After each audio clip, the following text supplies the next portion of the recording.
राधे राधे। आशा करती हूँ कि आप सभी लोग खुश होंगे, स्वस्थ होंगे, मस्त होंगे। माघ स्नान का समय आने वाला है। जैसा कि हम सभी लोग जानते हैं कि बहुत लोग 1 महीने के लिए माघ मास में कल्पवास करते हैं। आइए जानते हैं माघ मास में जो कल्पवास किया जाता है उसका क्या नियम है। माघ स्नान के लिए मुख्य तीर्थ और नियम कौन कौन से हैं। सत्यम तीर्थ, क्षमा तीर्थ, तीर्थ इंद्रिय निग्रह, सर्वभूत दया तीर्थम, तीर्थम आर्जमेव च, दानम तीर्थ, दमस तीर्थ, संतोषम तीर्थमेव च। श्री गणेशाय नमः। राजा दिलीप ने पूछा गुरु वशिष्ठ से, हे मुने, आप इक्ष्वाकु वंश के गुरु और महात्मा हैं, आपको बारंबार नमस्कार है। माघ स्नान में संलग्न रहने वाले पुरुषों के लिए कौन कौन से मुख्य तीर्थ हैं, उनका विस्तार के साथ वर्णन कीजिए, मैं सुनना चाहता हूँ। और तीर्थ स्नान का जो नियम है कृपा करके उसे भी बताइए, वह भी मैं जानना चाहता हूँ। तब वशिष्ठ जी ने कहा कि हे राजन, माघ मास आने पर बस्ती से बाहर जहाँ कहीं भी जल हो उसे सब ऋषियों ने गंगा जल के समान बतलाया है। तथापि मैं तुमसे विशेषतः माघ स्नान के लिए मुख्य तीर्थों का वर्णन करता हूँ। पहला है तीर्थराज प्रयाग। यह बहुत ही विख्यात तीर्थ है। प्रयाग सब तीर्थों में कामना की पूर्ति करने वाला तथा धर्म, अर्थ, काम, मोक्ष चारों पुरुषार्थों को देने वाला है। उसके सिवा नैमिसारण, कुरुक्षेत्र, हरिद्वार, उज्जैन, सरयू, यमुना, द्वारका, अमरावती, सरस्वती, समुद्र का संगम, गंगा सागर संगम, कांची, त्रयंबक तीर्थ, सप्त गोदावरी का तट, कालंजर, प्रभास, बद्रिका आश्रम, महालय, ओमकार क्षेत्र, पुरुषोत्तम क्षेत्र, जगन्नाथपुरी, गोकर्ण, भृगुकर्ण, भृगुतुंग, पुष्कर, तुंगभद्रा, कावेरी, कृष्णवेरी, नर्मदा, सुवर्णमुखरी तथा वेगवती नदी हैं। ये सभी माघ मास में स्नान करने वालों के लिए मुख्य तीर्थ हैं। गया नामक जो तीर्थ है वह पितरों के लिए तृप्तिदायक और हितकर है। ये भूमि पर विराजमान तीर्थ है जिनका मैंने तुमसे वर्णन किया है। हे राजन, अब मैं तुम्हें मानस तीर्थ को बतलाता हूँ, सुनो। उनमें भली भांति स्नान करने से मनुष्य परम गति को प्राप्त होता है। सत्य तीर्थ, क्षमा तीर्थ, इंद्रिय निग्रह तीर्थ, आर्जय तीर्थ, दान तीर्थ, दम तीर्थ, संतोष तीर्थ, ब्रह्मचर्य तीर्थ, नियम तीर्थ, मंत्र जप तीर्थ, प्रिय भाषण तीर्थ, ज्ञान तीर्थ, धैर्य तीर्थ, अहिंसा तीर्थ, आत्म तीर्थ, ध्यान तीर्थ और शिव स्मरण तीर्थ, ये सभी मानस तीर्थ कहे गए हैं। मन की शुद्धि सब तीर्थों से उत्तम है। शरीर से जल में डुबकी लगा लेना ही स्नान नहीं कहलाता है। जिसने मन और इंद्रियों के संयम में स्नान किया हो, वास्तव में उसी का स्नान सफल है, क्योंकि वह पवित्र एवं स्नेह युक्त चित्त वाला माना गया है।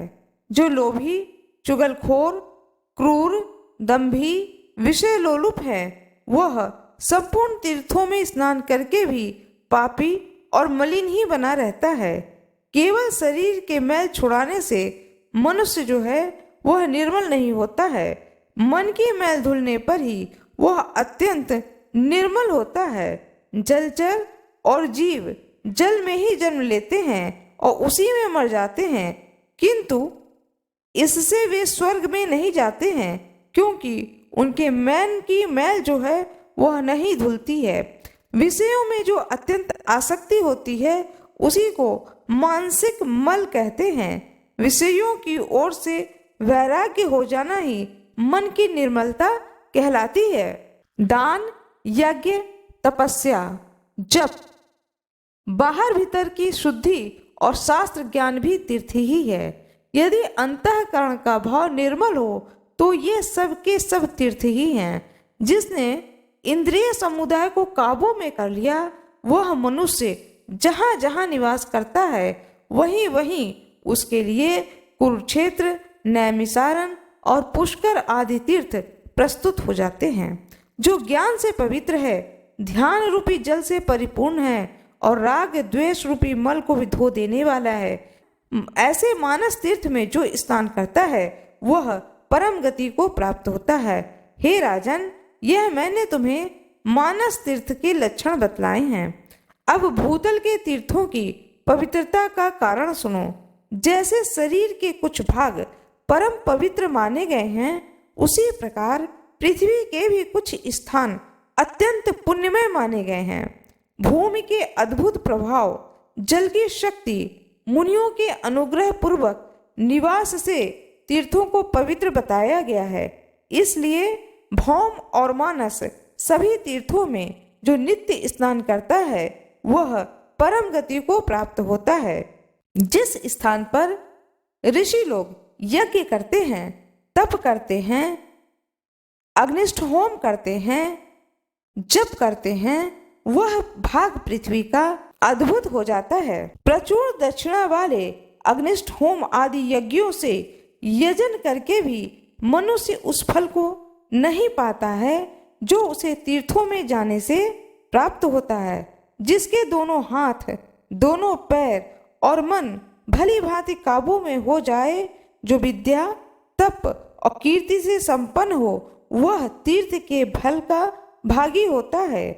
जो प्रतिग्रह से निवृत्त, जिस किसी वस्तु से भी संतुष्ट रहने वाला, अहंकार से मुक्त है, वह तीर्थ के फल का भागी होता है। श्रद्धा पूर्वक एकाग्र चित्त हो तीर्थों की यात्रा करने वाला धीर पुरुष कृतज्ञ हो तो भी शुद्ध हो जाता है। फिर जो शुद्ध कर्म करता है उसकी तो बात ही क्या। वह मनुष्य पशु पक्षियों की योनि में नहीं पड़ता है, बुरे देश में जन्म नहीं लेता है, दुख का भागी नहीं होता है, स्वर्ग लोक में जाता है और मोक्ष का उपाय भी प्राप्त कर लेता है। अश्रद्धालु, पाप आत्मा, नास्तिक, संशय आत्मा और केवल युक्तिवाद का सहारा लेने वाले ये 5 प्रकार के मनुष्य तीर्थ फल के भागी नहीं होते हैं। जो शास्त्रोक्त तीर्थों में विधि पूर्वक विचरते हैं, सब प्रकार के द्वंद्वों को सहन करते हैं, वे धीर मनुष्य स्वर्ग लोक में जाते हैं। तीर्थों में अर्घ और आवाहन के बिना ही श्राद्ध करना चाहिए। वह श्राद्ध के योग्य काल हो अथवा न हो, तीर्थ में बिना विलंब किए श्राद्ध और तर्पण करना उचित है। उसमें विघ्न नहीं डालना चाहिए। अन्य कार्य के प्रसंग से भी तीर्थ में पहुंच जाने पर स्नान करना चाहिए। ऐसा करने से तीर्थ यात्रा का नहीं परंतु तीर्थ स्नान का फल अवश्य ही प्राप्त हो जाता है। तीर्थ में नहाने से पापी मनुष्यों के पाप की शांति होती है। जिसका हृदय शुद्ध है उन मनुष्यों को तीर्थ शास्त्रोक्त फल प्रदान करने वाला होता है। जो दूसरों के लिए तीर्थ यात्रा करता है वह भी उसके पुण्य का 16वां अंश प्राप्त कर लेता है। कुश की प्रतिमा बनाकर तीर्थ के जल में उसे स्नान कराएं। जिसके उद्देश्य से इस प्रतिमा को स्नान कराया जाता है वह पुरुष तीर्थ स्नान के पुण्य का 8वां भाग प्राप्त करता है। तीर्थ में जाकर के उपवास करना, सिर के बालों का मुंडन कराना चाहिए। मुंडन से मस्तक के पाप नष्ट हो जाते हैं। जिस दिन तीर्थ में पहुंचे उसके पहले दिन उपवास करें, दूसरे दिन श्राद्ध एवं दान करें। तीर्थ के प्रसंग में मैंने श्राद्ध को भी तीर्थ बताया है। यह स्वर्ग का साधन तो है ही, मोक्ष प्राप्ति का भी उपाय है। इस प्रकार नियम का आश्रय ले माघ मास में व्रत को ग्रहण करना चाहिए। उस समय ऐसे ही तीर्थ यात्रा करनी चाहिए। माघ मास में स्नान करने वाला पुरुष सब जगह कुछ न कुछ दान अवश्य करे। बेर, केला, आंवले का फल, सेर भर घी, सेर भर तिल, पान, चावल, कद्दू और खिचड़ी, ये 9 वस्तुएं प्रतिदिन ब्राह्मणों को दान करें। जिस प्रकार हो सके माघ मास को व्यर्थ नहीं जाने देना चाहिए। किंचित सूर्योदय होते होते माघ स्नान करना चाहिए। माघ स्नान करने वाले पुरुष को यथाशक्ति शौच, संतोष आदि नियमों का पालन करना चाहिए। विशेषतः ब्राह्मणों और साधु सन्यासियों को पकवान भोजन कराना चाहिए। जाड़े का कष्ट दूर करने के लिए बोझ के बोझ सूखे काठ दान करें। रुई भरा सैया, गद्दा, यज्ञोपवीत, लाल वस्त्र, रुईदार रजाई, जायफल, लौंग, बहुत से पान, कंबल, हवा से बचने के लिए मुलायम जूते, सुगंधित उपटन दान करें। माघ स्नान पूर्वक घी, कंबल, पूजन सामग्री, काला अगर, धूप, मोटी बत्ती वाली दीप, भांति भांति के नैवेद्य से माघ स्नान जनित फल की प्राप्ति के लिए भगवान माधव की पूजा करें।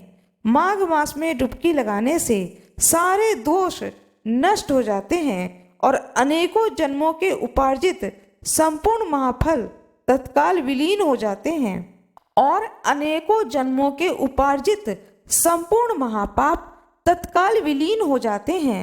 यह माघ मास ही मंगल का साधन है। यही वास्तव में धन का उपार्जन है तथा यही इस जीवन का फल है। भला माघ स्नान मनुष्यों का कौन कौन सा कार्य सिद्ध नहीं करता है। यह पुत्र, मित्र, कलत्र, राज्य, स्वर्ग तथा मोक्ष को भी देने वाला है। इस प्रकार से वशिष्ठ जी ने राजा दिलीप को समझाया कि माघ स्नान किन तीर्थ स्थानों पर करना चाहिए और माघ स्नान करने के बाद में नित्य में किस प्रकार से दान करना चाहिए, पितरों का श्राद्ध और तर्पण भी करना चाहिए, यज्ञ करें, हवन करें, जप करें, अपने इंद्रियों को अपने बस में करें। आशा करती हूँ कि यह जानकारी आप लोगों को अच्छी लगी होगी। कृपया मेरे वीडियो को लाइक जरूर करिएगा, चैनल को सब्सक्राइब कर दीजिएगा, बेल आइकन दबा दीजिएगा। आप सभी लोगों का बहुत बहुत धन्यवाद।